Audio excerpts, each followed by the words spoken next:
David Muir taking the desk right now. Good evening to everyone tuning in. We are breaking into our regular programming with massive news. A monumental shift has just occurred regarding the hunt for Nancy Guthrie.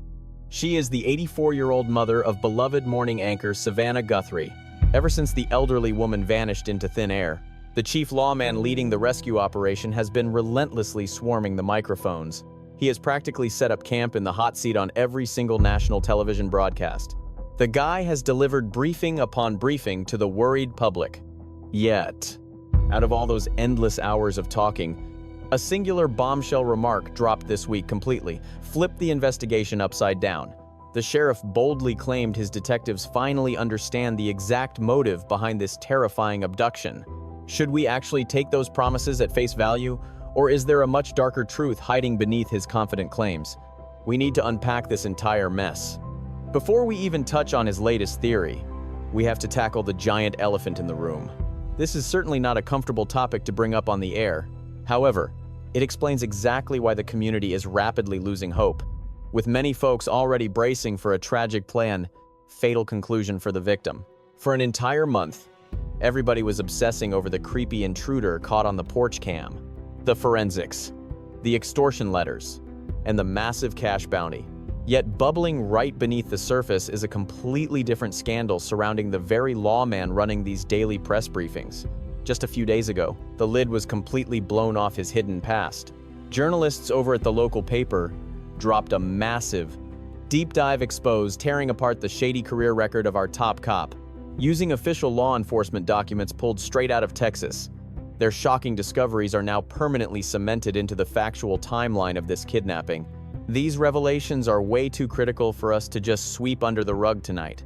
Right now, Pima County's leading officer is furiously fighting back against a damning journalistic piece. The article heavily implies he fabricated significant chunks of his early professional background. He is finally firing back at the intense allegations during an exclusive sit-down interview alongside News 4 Tucson anchor Monica Garcia. What can you tell us about that chat today? Monica, good to see you on the desk. Sean. I sat down privately with the embattled sheriff today, and he swore up and down he never tried to manipulate his professional paperwork. He brushed the whole scandal off as a simple filing mistake, insisting the bureaucratic mix-up has already been completely handled. The real controversy boils down to his rookie days out in Texas, specifically if his claimed service dates actually align with the city's official books. His personal file claimed he worked the beat there from 1976 to 1984, but he now admits he actually turned in his badge back in 1982. The chief argues his internal HR folder down at the station has always contained the completely accurate time frame. He admitted to yet another glaring chronological mistake on the document as well. It claimed he pinned on his captain bars in 2009, when he actually earned the rank in 2007. Honestly, I really hope this proves I was not trying to pull a fast one on anybody. It is simply bad luck, because tracking 40 years spanning 6 different decades gets extremely tough. Things eventually get a little complicated. The paperwork gets scrambled, and suddenly you are off by a couple of years. Furthermore, this bombshell piece throws a major spotlight on some severe behavioral infractions from his rookie days over in Texas. When I pressed the chief directly about those past write-ups, he did not even try to deny them.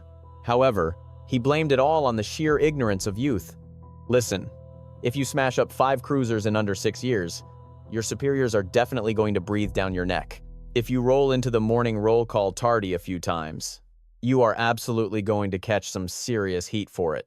Those early stumbles actually built the rock-solid foundation of my entire time in uniform. It goes way beyond mere street experience, as doing a ton of growing up over these last 40-plus years out here in Pima County has kept my record completely spotless. The embattled chief kicked off his police journey out in the desert of El Paso. He hit the Texas streets back in February of 1976, and his initial run was actually incredibly impressive. He operated as an undercover lure, putting a target on his own back to trap narcotics peddlers and violent thugs during insanely dangerous stings right up until 1980. He then took home the Regional Cop of the Year trophy from the local union, earning the massive honor after pulling his partner from the jaws of death back in 1979. Those heroic actions are absolutely genuine and fully documented by the state. However, A massive paper trail unearthed by investigative journalists paints an incredibly disturbing picture of the 2 years that followed his award. During his 6-year stint on that force, the man managed to rack up an astonishing 26 distinct complaints within his permanent internal affairs file. That wild rap sheet features police brutality, unsanctioned weapon discharges, illegal off-the-clock betting, and chronic lateness. He was also written up for skipping shifts completely, threatening civilians, and outright abandoning his sworn obligations. Throughout that 6-year window, his bosses benched him without pay for a staggering total of 37 days. His most severe punishment hit in March of 1982, costing him 15 days of wages after he allegedly roughed up a thief named Carlos Urias while making a collar. A vicious kick and a brutal blow to the skull landed Urias straight in the intensive care unit, and the man he blamed for the attack was Nanos. Despite formal assault charges being filed by the victim, the grand jury chose not to move forward with an indictment, leaving the accused with a mere 15-day suspension. Later in 1982, his superiors issued a harsh ultimatum: walk away voluntarily or face termination, citing a glaring record of blatant defiance and persistent incompetence. He chose to step down. Yet, during his transition from Texas to his new life in Arizona, 2 entire years mysteriously vanished from his professional background. His official employment history falsely pushed his departure out to 1984 instead of 1982, prompting local journalists at the Arizona Republic to confront officials about the glaring timeline gap, to which agency representatives quickly scrambled to release a statement, brushing off the chronological errors as simple clerical blunders rather than deliberate dissent. Although the timeline was eventually fixed, the man completely dodged the reporters' inquiries regarding his past disciplinary issues, offering a rather dismissive written reply. He fired back by asking if they were absolutely certain they wouldn't rather dig into his high school days and investigate why the principal gave him a spanking. He then sarcastically wished them the best of luck in putting together their little smear campaign. This exact individual launched his Pima County journey as a simple jail guard back in 1984, slowly clawing his way up the ladder over several decades to ultimately seize the role of sheriff. Long before the tragic disappearance of Nancy Guthrie ever made headlines, the sworn officers working directly under his command had already delivered a scathing assessment of his managerial capabilities. Early in 2024, the primary union representing the department's rank-and-file personnel organized an official ballot to declare their absolute lack of faith in the sheriff. Of the 86 staff members who cast a ballot, a staggering 85 condemned his leadership, leaving him with a dismal 98.8% disapproval rating. Sergeant Aaron Cross, acting as the head of the labor organization, did not mince words when explaining the overwhelming consensus. He cited a profound exhaustion with continuous administrative failures and sheer incompetence, noting that his colleagues were fully bracing for severe backlash simply for speaking out. When the 2024 November election rolled around, the incumbent found himself facing a fierce political challenge from Lieutenant Heather Lapin. As a 19-year veteran of his own force, she posed a genuine threat, prompting him to suddenly place her on administrative leave just weeks before voters hit the polls, effectively confining his opponent to her residence throughout the workday and severely crippling her capacity to run a successful campaign. Appalled by these heavy-handed tactics, the county's Board of Supervisors formally petitioned both state and federal justice departments to probe the matter for potential election interference. State prosecutors officially acknowledged receipt of the alarming inquiry. Ultimately, the controversial sheriff managed to secure his victory by a razor-thin margin of just 481 votes across the whole region. Even following an obligatory audit of the ballots, that narrow 481 vote lead remained unchanged. Hit the subscribe button and send this video to your friends immediately, because this historical baggage is about to transition from mere background noise to critical importance. The moment Nancy Guthrie was declared missing on February 1st, 2026, the sheriff made a highly unusual personal appearance at the property. He openly admitted that such boots-on-the-ground involvement was completely out of character for him, though his initial assessment of the location was remarkably accurate. They discovered the victim's blood splattered near the entryway, alongside a doorbell security camera that had been violently torn from its mounting bracket. Vital daily prescriptions sat completely ignored on the countertop, next to her abandoned smartphone and smartwatch, prompting him to immediately summon the murder squad. He took to the microphones and echoed exactly what the physical clues suggested. This was absolutely a criminal act, and his initial gut feeling was spot on. However, possessing the intuition to interpret a crime scene and possessing the administrative chops to run a complex probe are vastly different talents. Sadly, the glaring chasm between those two skill sets has entirely dictated the chaotic trajectory of the past 44 days, starting after he hosted 3 formal media briefings within the initial week. That final organized address took place on February 5th. From that moment on, instead of holding cohesive pressers to ensure all journalists received unified updates, he opted to bounce around, giving scattered, exclusive interviews. He handed one narrative to Fox News, fed a completely separate angle to NBC, tossed another version to the Daily Mail, and spun a fourth tale for News Nation. This chaotic strategy resulted in what former federal supervisory agent James Gagliano aptly described on national television as a catastrophic breakdown in public communication. Crucial details were leaked in an agonizingly disjointed manner, frequently announced with glaring errors, hastily retracted, and then repackaged entirely for the next media outlet. The actual progress of the manhunt was entirely overshadowed by the bewildering inconsistencies pouring out of the department's leadership. Then came the baffling forensic choice regarding the crucial biological mixtures extracted directly from the victim's residence, rather than using standard channels. The top cop routed the highly sensitive genetic material, which potentially contained the perpetrator's code, straight to DNA Labs International, a completely privatized testing center located all the way down in Deerfield Beach, Florida, entirely bypassing the legendary federal laboratories in Quantico, deliberately snubbing the very institution boasting the most sophisticated criminal analysis infrastructure in the entire nation, and completely ignoring their unparalleled access to the cutting-edge familial tracing networks that have famously unraveled some of the most complex mysteries in modern history. Based on insider accounts from federal operatives who leaked information to both News Nation and Reuters, federal authorities explicitly begged for custody of those vital clues, including the genetic swabs and a mysterious glove found nearby only to be shut down, leading one frustrated agent to bluntly tell reporters that the decision was just plain stupid. "Absolute madness," whispered an insider, painting a picture of a fractured task force where detectives were completely clueless about whether the local sheriff or the feds were actually running the show. An anonymous federal contact confessed to Fox News Digital that bureau technicians would ultimately have to process the physical clues all over again from scratch, burning through precious daylight in a fast-paced hunt where every single second mattered immensely.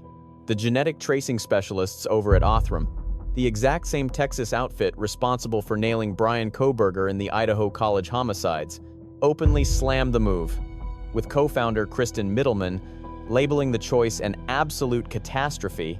She expressed complete bafflement as to why those critical samples bypassed Quantico entirely, since the federal hub could have expedited the analysis and fed it straight into their advanced ancestry network, bluntly pointing out that the chosen Florida clinic relies purely on old-school methods. That outdated setup literally destroys the physical traces just to spit out a highly rudimentary genetic blueprint. Bridging the gap from that simple string to a full ancestral map demands extra hurdles, which the specialized federal system was purposefully built to bypass completely. Nanos fiercely rejected all accusations that he intentionally stonewalled federal agents. He insisted on funneling everything to a single independent contractor to maintain uniformity, arguing that dividing the materials between two capable teams would only spark analytical contradictions down the road. That remains his official defense, firmly documented in the public ledger.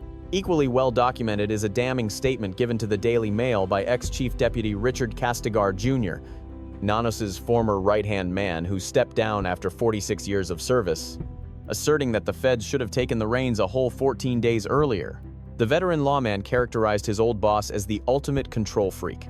An informant featured in an American Tribune exposé painted the Federal Bureau's frustration in far more dramatic colors. By that critical juncture, the agents were left completely scrambling in the dark. The sheriff had effectively locked them out, binding their hands entirely. Yet while this bureaucratic nightmare unfolded and Savannah's desperate relatives were busy filming social media pleas directed at the suspected abductor, Nanos was out enjoying an Arizona Wildcats collegiate basketball match Listen closely.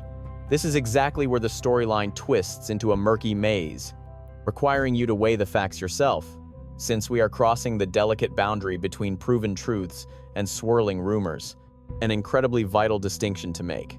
Podcast host and investigative reporter Ashley Banfield dropped a bombshell, relying on an alleged police insider who pointed the finger squarely at Tommaso Tioni, the victim's own son-in-law, and the final individual spotted with her before she vanished, noting that the guy who gave her a ride on the evening of January 31st was their main target. That informant's identity stayed hidden in the shadows, and no official badge ever confirmed those explosive allegations. However, authorities definitely impounded Annie Guthrie's vehicle, hinting at a tangible link between that specific automobile and Nancy Guthrie's daughter's husband, specifically, that points to Annie's partner, a 50-year-old man named Thomas Owayan, hailing from Tucson, Arizona, and wed to Savannah's sister, Annie P. Guthrie, with my trusted contact insisting this guy remains the central focus of the manhunt. To reiterate, an inside badge firmly assured me that Nancy Guthrie's son-in-law, the man married to Savannah's sibling Annie, might just be the principal person of interest in this entire mystery. Meanwhile, the Pima County Sheriff's Office went on record declaring they had absolutely zero official targets or persons of interest on their radar. Then, on the 16th of February, the sheriff explicitly exonerated the whole Guthrie clan, in-laws included, branding the internet's wild accusations as viciously disgraceful. Yet the aftermath of that supposed absolution was anything but peaceful. The couple's impounded ride languished inside a police garage for weeks, long after their names were supposedly wiped clean from the suspect list. Detectives kept digging around their estate, relentlessly snapping pictures and hauling away personal belongings, even as official press releases painted them purely as grieving victims, creating a bizarre disconnect where the squad's aggressive maneuvers totally contradicted their gentle public narrative. Several armchair detectives flagged this glaring inconsistency, arguing that exonerating the family was just a brilliant PR stunt rather than a genuine factual breakthrough.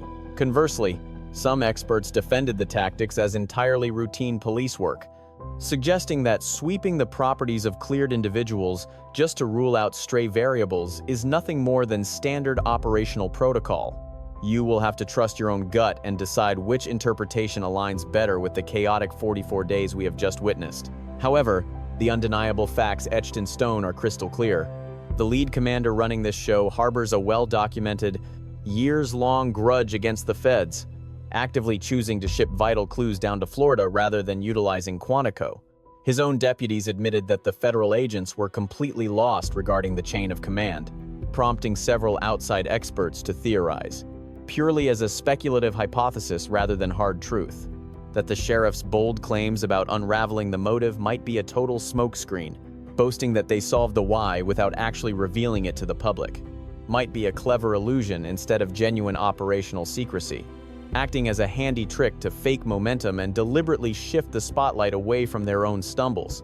They orchestrated a massive media bait and switch, aggressively dragging the public's gaze away from glaring police blunders to force an obsession with the killer's twisted psychology.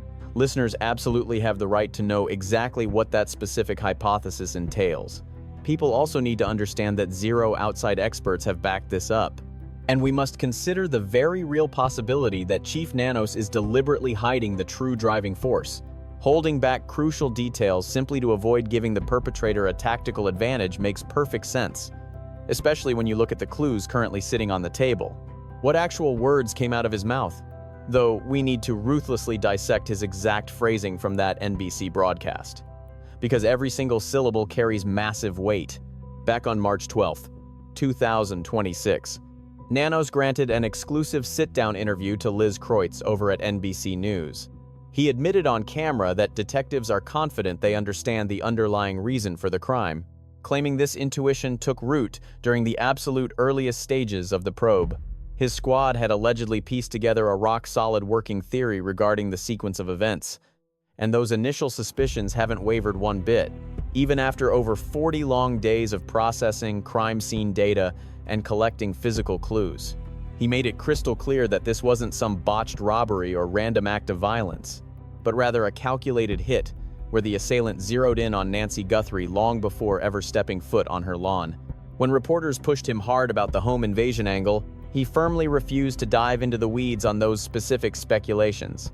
He bluntly stated that law enforcement has their own convictions while the public can guess all they want, before chillingly confirming that the perpetrator could absolutely attack another victim.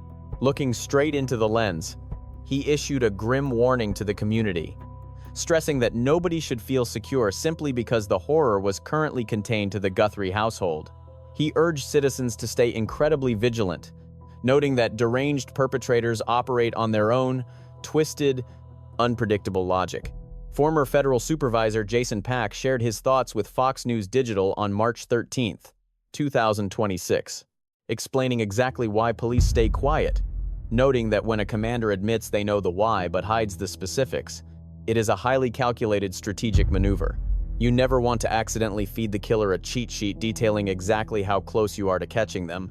Should the target realize exactly what theories the detectives are cooking up behind closed doors, they can immediately figure out which social ties are under the microscope and which physical traces to eliminate, which is why Pack completely agreed with the secrecy. However, he did point out a massive contradiction regarding how they handled the community threat alerts. The second you announce on national television that a killer might claim another life, you owe it to the citizens to explain exactly who is in danger and how they can protect themselves. That critical piece of advice was completely absent from the broadcast, leaving us to wonder not just why the chief kept his cards hidden, but something far more troubling. The real mystery is how investigators can claim they've known the driving force since the jump, yet over 40 days have passed without them naming a single person of interest or slapping handcuffs on a viable suspect. Veteran murder investigator Phil Ramos, who spent 30 years working cases for the Las Vegas Metropolitan Police Department, tackled this exact issue during a March 13, 2026 interview with Parade, explaining that a solid reason to kill is merely one leg of the three-legged stool needed to build a prosecution. You also have to prove the assailant had the physical ability and the perfect window of time to pull it off, as all three elements must intertwine before you can ever dream of filing charges. Figuring out the psychological catalyst simply points you toward a specific demographic of offenders, creating a broad pool of people who might have committed the atrocity. That alone absolutely does not magically narrow down the suspect list to one individual target. According to Ramos, when the chief bragged about understanding the why from the very beginning, he was simply trying to show the public they were making headway, even if they lacked the hard proof required to actually lock somebody up. The exact identity of the culprit and the precise mechanics of the crime are still actively being pieced together. Ramos further noted that by labeling the attack as a deliberate hit, the chief heavily suggested the butcher shared some kind of link with Nancy. Perhaps not a deep friendship, but enough of a tie to single her out. Picking her out of a crowd absolutely guarantees that the stalker had done their homework beforehand. Having that kind of advance intel means there is an undeniable, traceable link binding the shadowy figure caught on the porch camera to the very residence he approached while armed and ready to execute his grim agenda. Uncovering that hidden connection is exactly the monumental task that detectives have failed to accomplish over the past 44 days. Independent analysts have constructed 3 distinct theories regarding the killer's ultimate goal using the clues released so far. And these hypotheses pull the case in vastly different directions. Former federal investigator Jennifer Kofundifer, a 25-year veteran who stepped away from the Bureau in 2016, explained to Newsweek on March 13, 2026, that the real secret behind the chief's public statement was buried entirely within his deliberate choice of vocabulary.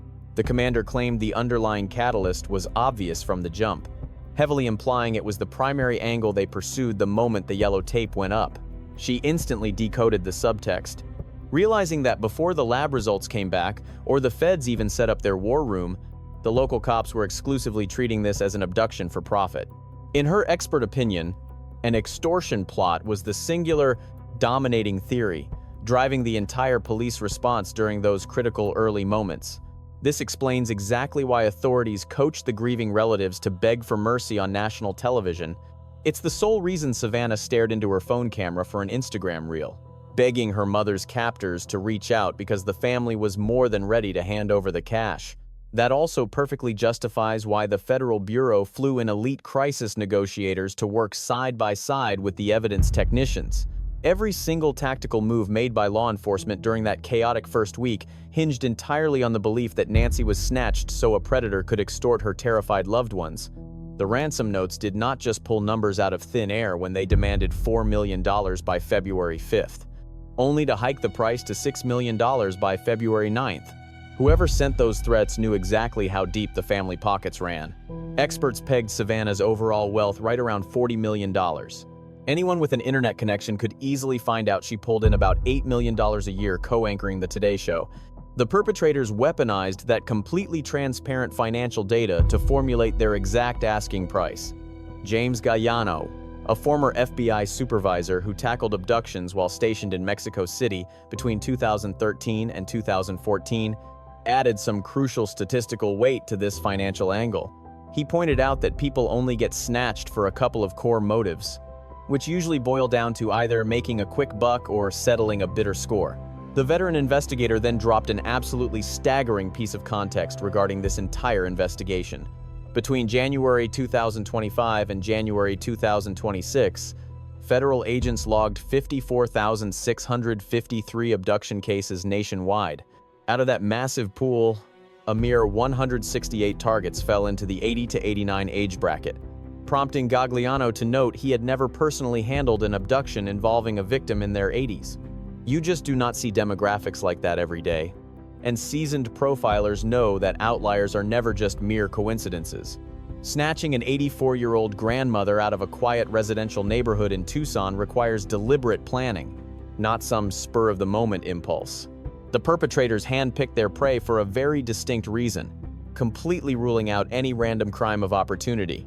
That precise targeting leaves a clear trail, though Coffender dug much deeper than just the operational logistics. She publicly asserted her theory regarding the complete absence of any proof of life, suggesting it had nothing to do with the captors simply refusing to play ball. Her gut told her that the elderly woman had already passed away before those initial threats even hit the airwaves, indicating a botched operation. You simply cannot produce a living hostage if the victim is dead. A chilling reality voiced by a federal veteran bringing 25 years of field expertise to the microphone. While detectives actively working the beat have not officially rubber-stamped this theory just yet, it remains the most logically sound explanation for why 44 agonizing days passed without a single whisper from the captors, especially when you compare it to the standard playbook of a lucrative hostage situation. Enter Johnny Grusing, another 25-year veteran of the Bureau who spent decades hunting violent offenders and tracking missing people out of the Denver office. He systematically dismantled the idea that this was a standard kidnapping for cash. If a crew genuinely wants a payday for a hostage, they go straight to the relatives to negotiate. Extortionists rely on establishing tight, secretive communication loops with the folks actually holding the purse strings. But whoever orchestrated this nightmare bypassed the Guthrie household entirely, opting instead to blast their demands over to TMZ and regional news affiliates. Real hostage negotiators will tell you that true mercenaries simply do not operate that way. Leaking demands screams of a deep craving for widespread media chaos rather than a discreet financial exchange. A detail Grusing heavily weighed alongside the suspect's physical presentation. He pointed out how foolishly the attacker wore their pistol strapped to their chest, a terrible tactical placement that no seasoned combatant would ever utilize if they actually planned on pulling the trigger. He offered a sharp assessment on the matter.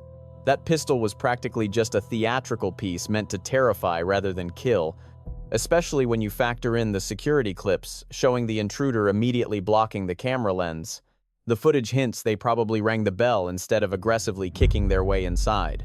The assailant carefully hid their masked face from the peephole to trick the elderly woman into unlocking the deadbolt, leading Grusing to formulate a very distinct theory. This creep showed up purely to pick a bone with the victim face to face, entirely abandoning the concept of a slick money grab. Things clearly spiraled out of control during that doorstep argument, meaning the actual abduction was never part of the initial blueprint. Snatching her was just a panicked reaction to a situation blowing up in their face. Consider the input of Dr. Ann Burgess, a legendary pioneer who practically built the behavioral science unit's modern methodology for tracking violent psychopaths. She jumped onto the Surviving the Survivor broadcast to lay out a theory that stems from a completely alternative school of thought. Her expert opinion framed the entire tragedy as a deeply intimate vendetta manifesting in the worst possible way.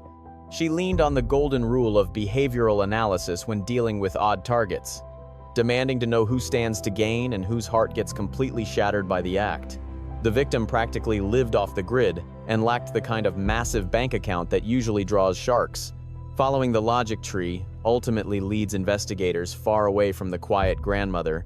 Tracy Walder, a veteran of both the CIA and the Bureau, did not mince words when she broke it down on Brian Enton's investigative show. The mastermind was likely nursing a sick obsession or a vicious grudge against the famous anchor, making the elderly mother merely a pawn rather than the main objective. She simply represented the path of least resistance to reach the real target, singled out for a very specific reason. They capitalized on her famous bloodline, easily exploiting the sheer vulnerability of a sweet old lady living by herself to get closer to their true prize. Honestly, none of these three working theories tie things up with a neat little bow, and authorities like Nanos are absolutely refusing to officially endorse any of them. Brace yourself for a brutal reality check. This is the definitive, expert breakdown of a mystery the entire nation has obsessed over for 44 agonizing days, still starved for the single, crucial detail needed to unmask a monster. Calling this situation horrific right up front is absolutely no exaggeration. We are looking at 4 deeply disturbing layers surrounding this crime, and we need to drag every single one out. Let us start with the most obvious factor. Officials formed rock-solid theories immediately, and those convictions haven't wavered once.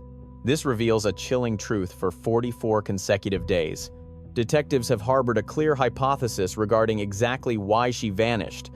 That unverified premise hovered in the background during candlelight vigils, while Savannah filmed her desperate pleas, and while millions witnessed a family endure unimaginable, highly publicized agony. Yet, across 44 endless days, that working hypothesis hasn't yielded a single suspect, a formal indictment, or any handcuffs. Understanding the motive doesn't put anyone behind bars. There is a massive chasm between grasping the reason and unmasking the predator. Detectives have been trapped in that frustrating void for 44 agonizing days, which brings us to the next grim reality from the expert's assessment. We have seen zero evidence she is breathing, watched 2 extortion deadlines expire quietly, and witnessed demands sent exclusively to journalists. The perpetrators briefly opened a channel of communication, only to suddenly vanish completely. Hearing the brutal truth from a veteran federal agent with 25 years of experience reveals a dark probability they failed to provide proof because she is already gone. And while authorities haven't officially declared her deceased, it is the most logical deduction you can make when lining up the available clues, particularly against standard behavioral patterns of extortion plots executing perfectly. An objective look paints a very grim picture. Our third crucial insight stems from a former federal investigator's recent television broadcast, where he broke down exactly why a massive bounty exceeding $1.2 million hasn't triggered a betrayal. He delivered a chilling bottom line.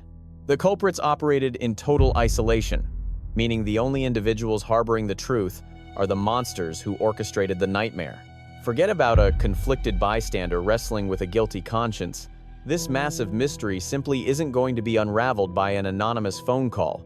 Justice will only arrive through hard forensics, microscopic genetic tracing, cellular pings, ancestral mapping, and agonizingly slow, frame-by-frame video scrutiny. He also tackled the terrifying possibility of the attacker striking again. If cash wasn't the sole driving force behind this madness, if there is some twisted psychological itch rather than a simple payday buried deep at the core of this tragedy, then escaping the law won't extinguish their dark urges. Evading capture will actually only embolden them to escalate their behavior. Anyone capable of inflicting such brutality on a defenseless victim while effortlessly slipping through the justice system has absorbed a truly lethal takeaway. They realize they can get away with murder, bringing us to the most devastating angle.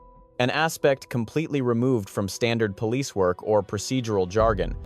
We are talking about sheer moral depravity, whether the motive involved a ransom, personal vendetta, deep obsession, or some toxic mix. The attacker deliberately weaponized the pure heart and endless generosity of the victim, fully exploiting the unwavering faith she built over 80 years of existence. A lifetime that never gave her a single reason to doubt a stranger knocking at her doorstep. Saying she was deliberately singled out feels far too sterile and detached, because behind the official terminology lies a predator who observed an aging, deeply spiritual woman's kindness and calculatingly engineered a way to manipulate it. A sickening choice finalized long before a single lens captured them, long before they ever rang her bell during the eerie weeks leading up to January 31st, which the lead investigator claims he recognized immediately. Yet, for 44 excruciating days, that mastermind has remained nameless, leaving us to wonder about our current reality. The board is completely blank, 0 detentions, no primary targets identified, and no one officially flagged, while contaminated biological samples sit untested at a Florida facility, prompting an insider's stark admission. Federal technicians are inevitably going to have to process everything all over again regardless, essentially proving the massive delay caused by their initial evidence handling choices hasn't vanished at all. It was merely punted further down the road. Those suspicious hand coverings found nearby, they just belonged to a random diner worker completely uninvolved with the crime, abruptly shutting that avenue down permanently. Federal agents are still desperately relying on ancestral tracking, and analysts out in Quantico continue to slog through thousands of hours of surveillance tape. Search hounds were called off on day 39, and authorities finally relinquished control of the residence following one last exhaustive sweep. Meanwhile, 44 agonizing days have passed without a single shred of legitimate proof she is still breathing. Detectives also acknowledge they are digging into a bizarre digital and electrical blackout that mysteriously hit the neighborhood the exact evening she was snatched. The top cop mentioned his team was scrutinizing a smashed electrical junction box down the street, although he downplayed its relevance by claiming they don't think it is tied to the kidnapping. Strangely enough, a resident's smart security camera went completely blind on the specific wall, pointing directly toward the victim's yard that very same evening. We are talking about the exact same physical direction, during the precise time frame the crime unfolded. Incredibly, journalists discovered that detectives ignored that homeowner for 5 entire weeks, only knocking on their door much later to canvass the street about potential Wi-Fi outages the night she vanished, raising serious questions. That staggering 5-week delay before authorities even bothered to ask speaks absolute volumes. An investigator ignoring digital neighborhood footprints on the exact night a life was stolen is absolutely not some minor glitch, especially for an agency bragging about their flawless detective work. A massive bounty is officially sitting on the table right now. The Guthrie family just threw down a staggering $1 million for any solid clues that bring NY back home. You get that cash the second the recovery happens. While the FBI is offering $200,000 for a solid conviction, half of which came from a totally unnamed donor. Throw another $12,500 on top of that pile thanks to 88 crime and Crime Stoppers. Add it all up, and you are looking at over $1.2 million. So pick up the phone and dial 1-800-CALL-FBI. If you prefer typing, submit your leads straight to tips.fbi.gov. Or ring up the Pima County Sheriff's tip line at 520-35149. Every single one of these options guarantees your absolute anonymity, no matter where you live on this planet. Cold, hard forensics could not care less about department drama, and DNA certainly does not need a suspect's permission to reveal the truth.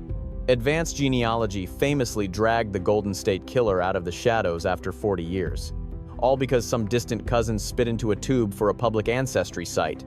That exact same tech tied Brian Kohberger directly to the gruesome Idaho tragedy after clueless relatives mailed off consumer test kits with zero idea of the dark secrets they would expose. The monster responsible for this specific nightmare might have carefully kept their genetic material offline entirely, but a father, a sister, or an uncle probably did not, meaning the digital clue needed to crack this whole thing open might literally be sitting on a server today. Pinging a mobile network absolutely bypasses the need for a guilty plea. Security footage speaks for itself without any witnesses ever stepping up, meaning the final puzzle piece is already locked away in the evidence room, just waiting for technology to catch up. This investigation is far from finished. Reality is messy, and criminal justice rarely moves fast enough to satisfy the internet or bring immediate peace to a shattered family. But we are keeping our eyes locked on it before signing off. Now comes the absolute most crucial segment of this broadcast. Simply because you guys always spot the hidden details and raise the tough questions that mainstream media totally ignores, I need to hear your raw thoughts down below. So, tell me if you actually buy Chris Nanos's excuse about hiding the original motive just to keep the case secure. Or do you suspect some shady ulterior motive is forcing him to keep his mouth shut tight? Let us also talk about that weird Tommaso situation, where they supposedly cleared the guy in public while quietly hunting for clues behind closed doors. Does that explanation actually hold any water for you? Or is it complete nonsense? Let me know in the discussion section. Drop a comment with the country you are streaming this from. Smash that subscribe button. And make sure to blast this video everywhere. This case reveals a hard but necessary lesson about truth, accountability, and trust. In moments of crisis, people look to authority for clarity and direction. But when leadership becomes clouded by inconsistency, ego, or poor decisions, it doesn't just slow down justice, it erodes public confidence and deepens the suffering of those waiting for answers. It also reminds us how fragile truth can be when mixed with speculation and media noise. A case should never become a stage for confusion or competing narratives. Real lives are at stake. Every delay, every misstep, every lack of transparency carries a human cost that cannot be measured. At its core, this story is about responsibility both for those in power and for society as a whole. Leaders must act with integrity, humility, and a willingness to collaborate, especially when time is critical. And as observers, we must learn to question thoughtfully, not blindly follow or fuel chaos. Most importantly, it teaches us to value human life above all else. Behind every headline is a family waiting, hoping, and hurting. Justice is not just about solving a case, it's about honoring that pain with truth, diligence, and unwavering commitment.